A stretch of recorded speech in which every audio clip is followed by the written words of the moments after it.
So last couple of lectures we were taking a look at image registration. And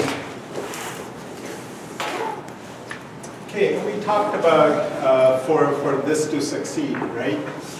If we are given two images, let's say I1, I2, we have to know the correspondences.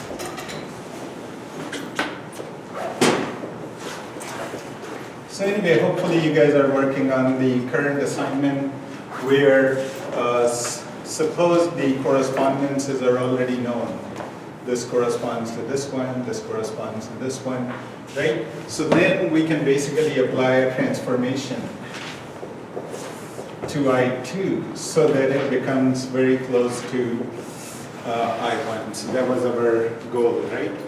Once it's registered, then we can do the recognition or whatever we feel like it, right? So there's another related concept over here called homography, where instead of trying to register it, we try to create a mathematical model so that suppose here's one image, here's another image. Okay, so this was over here. So that once we have the homography matrix, then we can easily find out, okay, for example, corresponding to this, what would be the equivalent point over here? So rather than us knowing it in advance, we determine through the homography matrix. So I'll come back to this.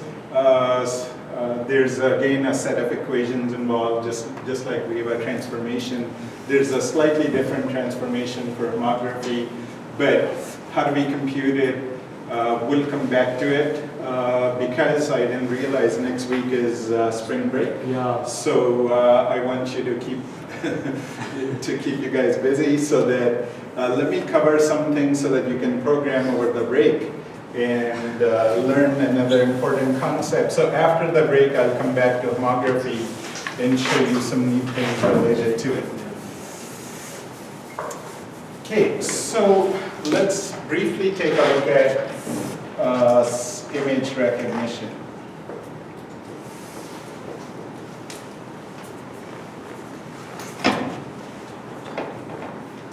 Okay, as we go along, we'll take a look at different techniques, which one works better under what conditions. Okay, so I'll start out with a classical technique. So rather than a deep learning technique, we'll take a look at classical technique first. Then once I introduce to you some deep learning ideas, then we will compare this.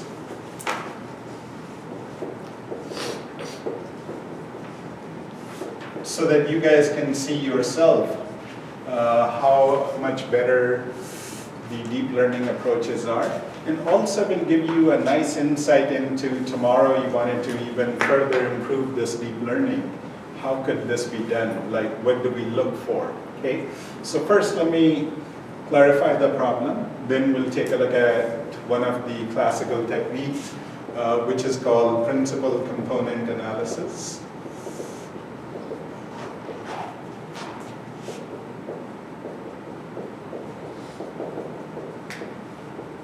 Okay, and it's very important, you know, if you're in the computer vision or the machine learning field or the AI field, you have to know this technique, okay? Anyway, so first let me develop a motivation for it, then we'll see how it works, then you guys will program it and see what kind of results it gives, what are the limitations, and then we'll try to compare with deep learning and see how could this be made better, right? Okay, anyway, so let's take a look at what's the fundamental problem, okay? So forget images for a few seconds. Let's take a look at, let's say, signals, like one-dimensional signals. Let's say in the time domain. Okay, suppose you are given some kind of a simple sine wave, right? Okay, so suppose the frequency is, let's say, 100 hertz. Okay, so then the equation for this, as you will be, for example, sine of omega t. Okay, this is t over here. Okay, so the value will be sine of omega t. Okay, omega is given as 2 pi times the frequency, so, or we called it f, so this would be 2 pi f. Okay, so anyway, you can pick any t, if you know the frequency, you can plug this t, for example, t equal to 3, this is in seconds, right? Yeah. So t equal to 3, what's the value of the sine wave? Whatever that value is, it will give you that value, as an example. Okay. So now suppose we wanted to recognize this particular data, right? So suppose we have an incoming data. Okay, and let's pretend the data is slightly shifted. So it's still a sine wave. So it's still a sine wave, same frequency, but it's shifted in time a little bit, right? So typically what we do is, for time signals, we sample them. Okay, so for example, if we sample in the very beginning, the value is 0 over here. As you can see, the value is maybe negative 0.3 or something, whatever, right? Then whatever, if the frequency is 100 hertz, some of you with the electrical engineering background will know there's a Nyquist sampling frequency, which has to be bigger than twice. So we'll sample it more than 200 hertz. So anyway, whatever that sampling frequency is, let's say next time we take the sample over here. And let's pretend this is 0.4 or 0.7 or whatever, right? Okay, now over here at the same time frame, we take the sample over here, but this comes out to be negative 0.25 or something, right? Okay, if we simply did like a point-by-point comparison, okay, to see is this also the same wave as this one. So remember, one of the easy comparisons we do is like a least square difference. Yes. So we can say, for example, 0 minus 0.4 square plus, right? The first point was 0, it was, sorry, negative 0.3. Plus 0.4 minus 0.25 square, and so on.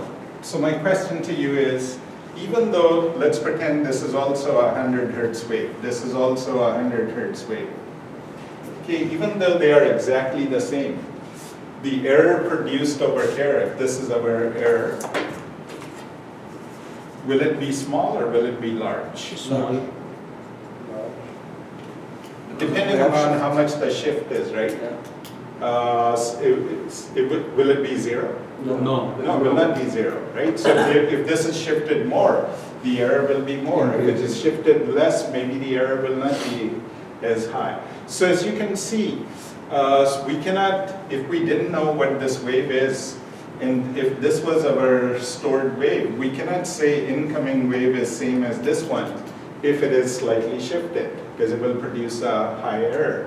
So if we wanted to recognize a wave, as you can see, time domain is not the best solution, because in time domain, any shift will cause a huge difference in the comparison of the two waves. Okay, so this is a central idea.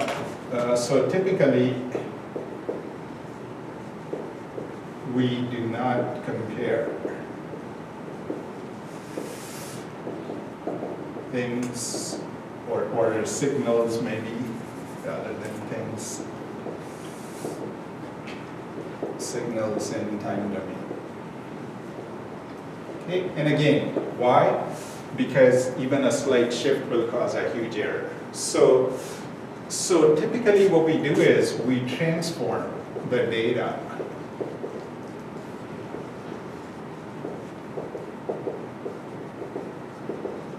to a different domain. Okay.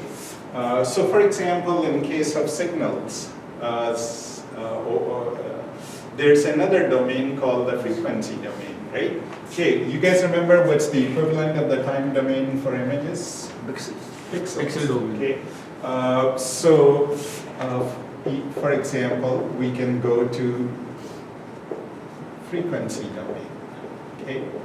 So in the frequency domain, what we do is whatever input signal is given to us, we convert it to its representation in the frequency domain. Okay, so the question is, how do we do that? Okay, there are two techniques for Fourier representing signals in frequency domain. Okay. Again, this is for your general knowledge. If you're coming from a computer science background, you don't have to worry too much about it. But it will help you understand whatever we are doing in a few minutes. Okay, so anyway, what are the two techniques? One is called Fourier series. One is called Fourier transform. And one is actually three techniques. One is called Z transform, but let me not confuse you guys too much.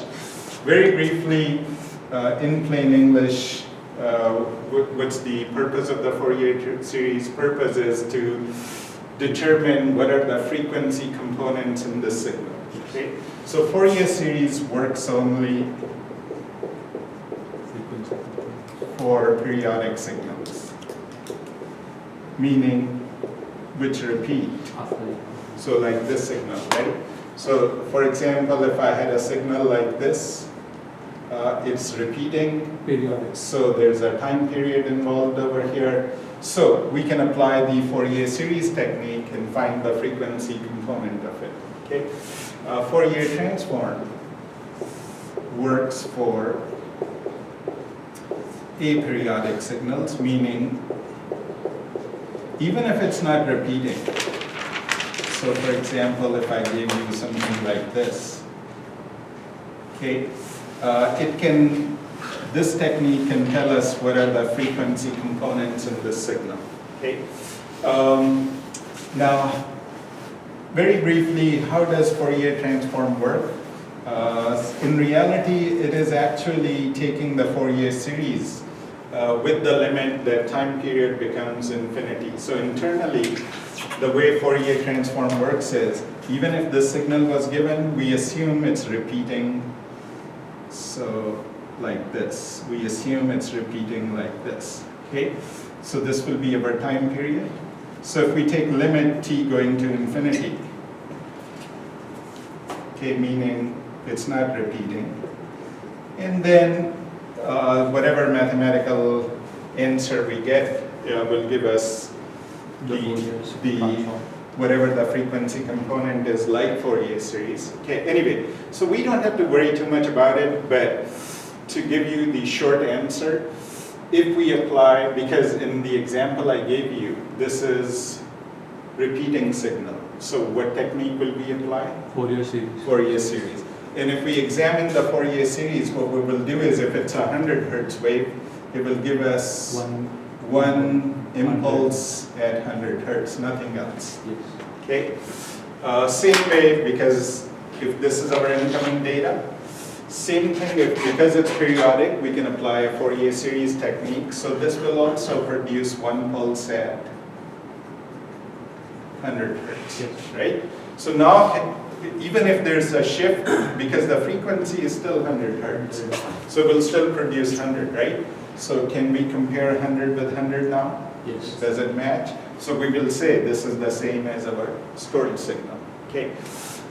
So as you can see, transforming to another domain, for example, frequency domain for signals, takes out the shift that we shift in time that may be causing error in our comparison. It removes that, right? So very similarly, now let's take a look at images. And let me show you, if we compare images in the equivalent of the time domain, which we've discussed many times, is essentially the pixel domain, it's susceptible to a huge error, okay? So,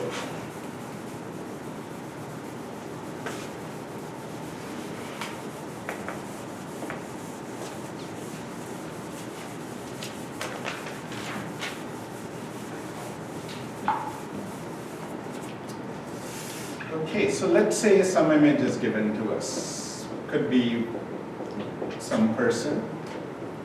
And let's pretend we were able to do the registration, we were able to cut out the face using the techniques we've seen earlier before. Okay, so now let's take a look at, so this is our stored image.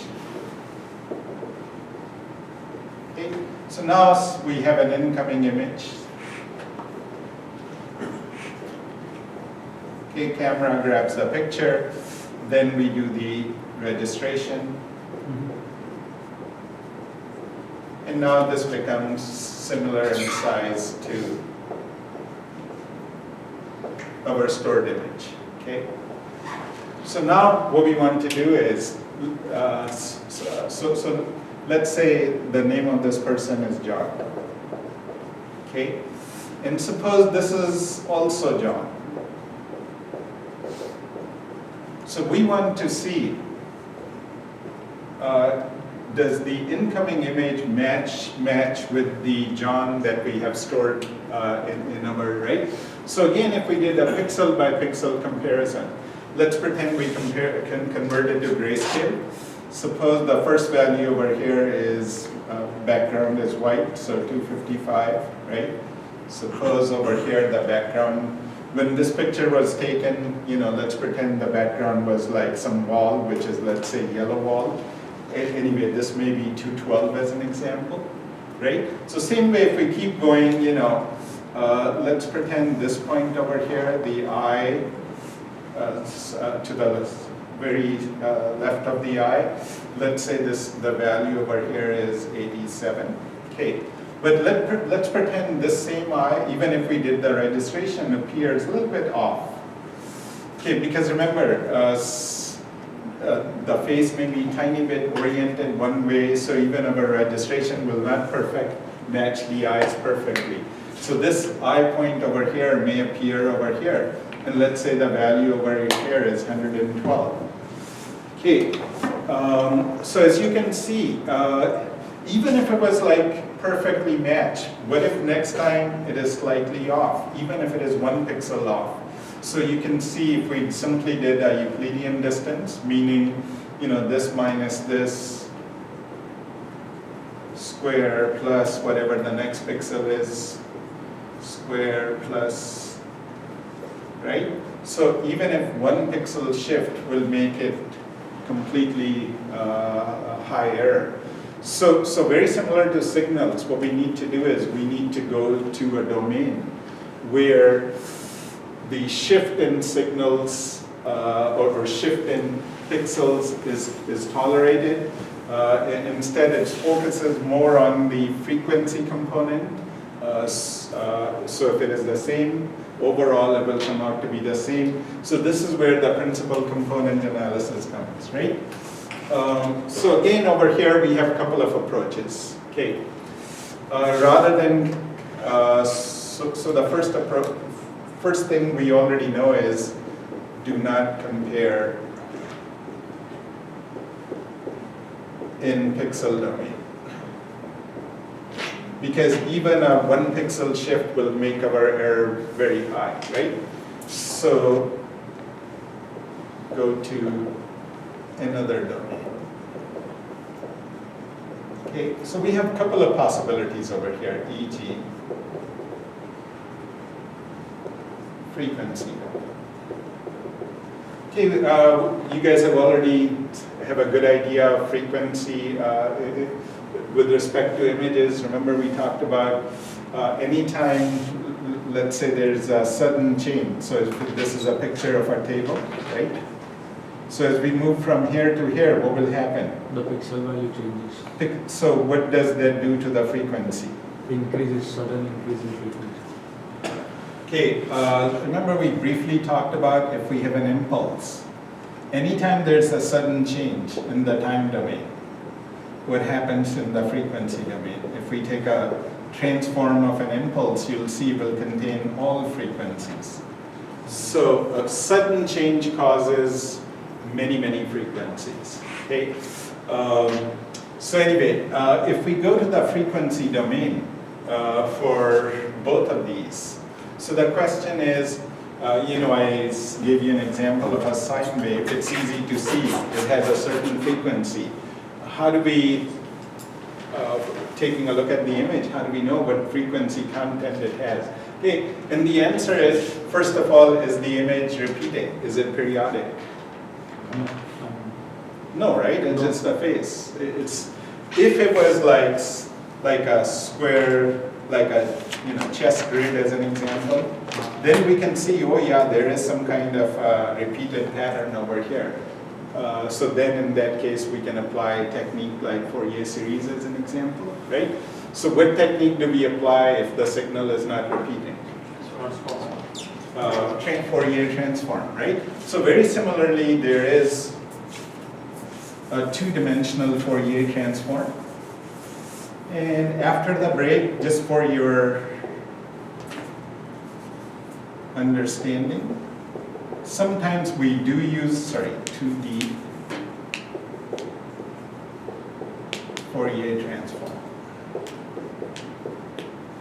Okay, so one approach will be apply a two-dimensional Fourier transform to the stored image, apply a two-dimensional Fourier transform to the incoming image. Okay, then see, are they similar? If their spectrums are similar, this is the same, otherwise it's not the same. Okay, so this technique works, okay, but still not very accurate.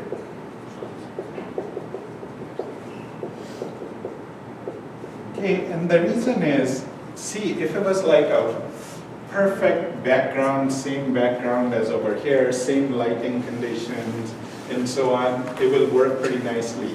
But let's say in the background there's some picture that's hanging.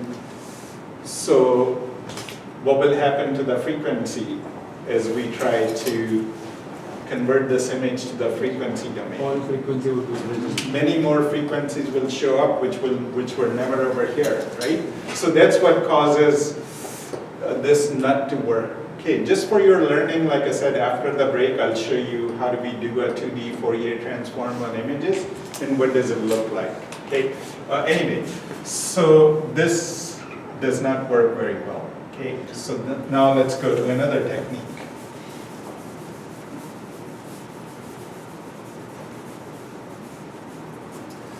Okay, so now instead of converting it to frequency domain, okay, let's convert to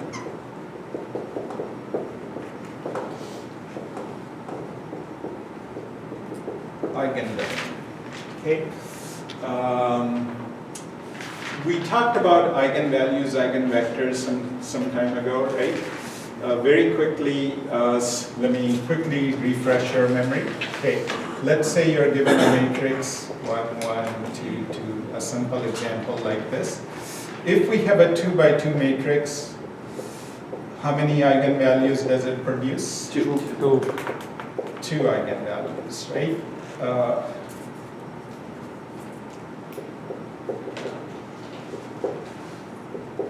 Okay, and how do we compute those?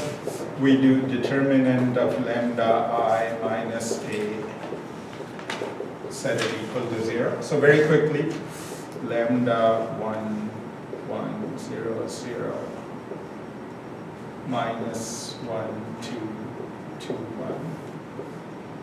Okay, so this will become lambda minus 1, minus 2, minus 2, lambda minus 1, right?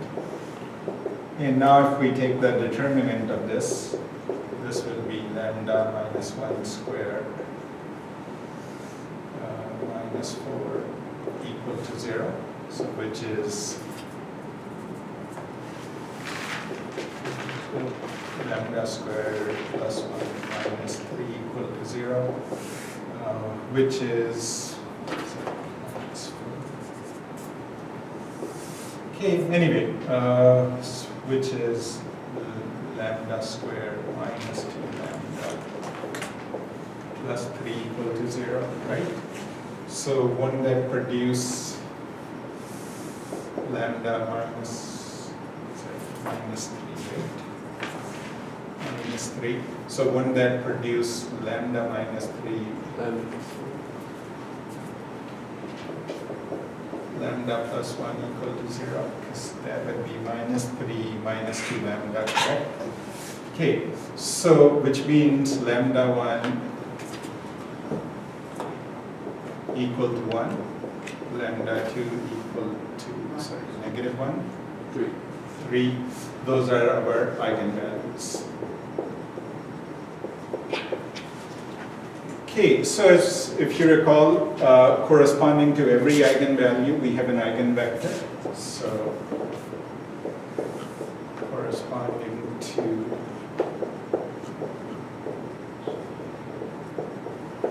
each eigenvalue, there is an eigenvector. And how do we solve that? If you recall, something like lambda v equal to AV is our equation for finding V is our eigenvector. Okay, so in this case, the size of the eigenvector will be, because we had a 2 by 2 matrix, size of each eigenvector will be 2 by 1, right? So anyway, so if we did lambda v1, v2 equal to a1, 2, 2, 1, v1, v2. Okay. So if you take a look at the very first equation, this will become lambda v1 equal to v1 plus 2v2. Okay. If we pick lambda equal to negative 1, the first one, so then this will become negative v1 equal to v1 plus 2v2, so which basically means v1 equal to negative v2. So 1 minus 1 will be one eigenvector. Okay, very similarly, if you plug in the second eigenvalue, which was 3, so very quickly, if I plug in 3, this will become 3v1 equal to, and if I go to the second equation over here, which is 2v1 plus v2, okay, from this matrix over here. Okay, so anyway, so as you can see, this will give us v1 equal to v2, so 1, 1 will be another eigenvector.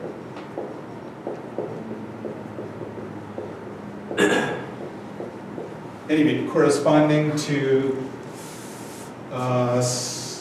lambda of 3, the eigenvector is 1, 1. Corresponding to lambda of minus 1, the eigenvector is 1 minus 1. Okay. Anyway, so what do eigenvalues, eigenvector, what kind of information they give us? Let me now give you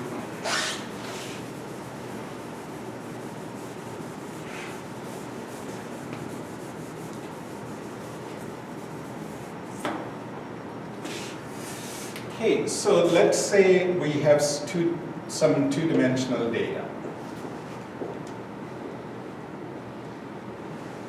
Okay,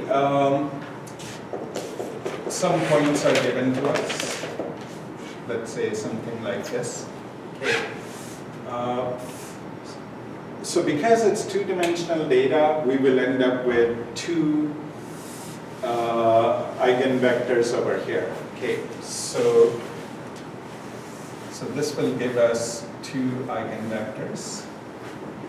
If we take a look at which way are, remember a vector has a magnitude and a direction, right? Okay, so even if I gave you some vector, let's say 3 minus 2, okay, so the question is, what is the direction of this vector? So the angle we can figure out is tan inverse. Well, let me pick an easy example so that we can easily see it. Let's pick 1 and 1. 45. So this is tan inverse of y over x, right? Which is 45 degrees. Okay, so in this example, this 1, 1 vector is oriented in this direction. Okay, what's the magnitude of this vector? The magnitude is Root 1 square plus 1 square square root. Okay, which is basically square root of 2. Okay, so what we can do is we can convert this. So let's say this is the given vector. Okay, we can convert this to a unit vector. Okay, so convert to unit vector, which basically means has a magnitude of 1 by simply dividing each value by the magnitude. So if I divide by square root of 2, 1 divided by square root of 2. Okay, so now if I plot this vector, what you will see is it will be at 45-degree angle. And what will be the magnitude of it? 1. 1. Okay.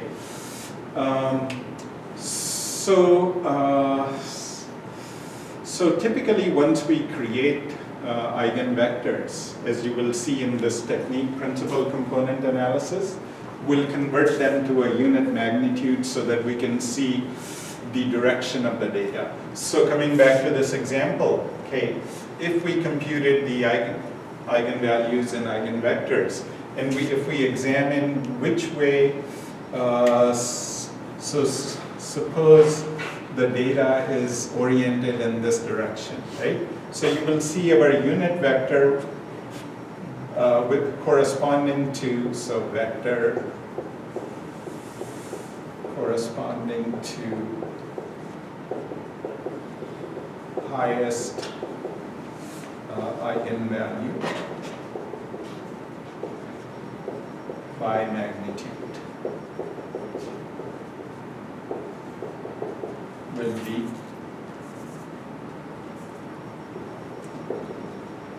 in the direction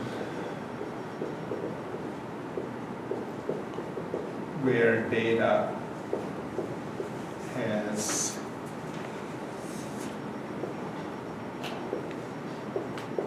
highest variance. Okay, so this is a fundamental property of applying eigenvalues, eigenvectors to given data. In our example, if you take a look, the two eigenvalues that we came up with, right? What were those? One was -1, one was 3. Okay, by magnitude, which is the highest eigenvalue? 2. Third, yeah, the second one. The second one, right? So if we went to the eigenvector corresponding to lambda 2 of 3, which was this one, 1, 1, right? So whatever data we were representing,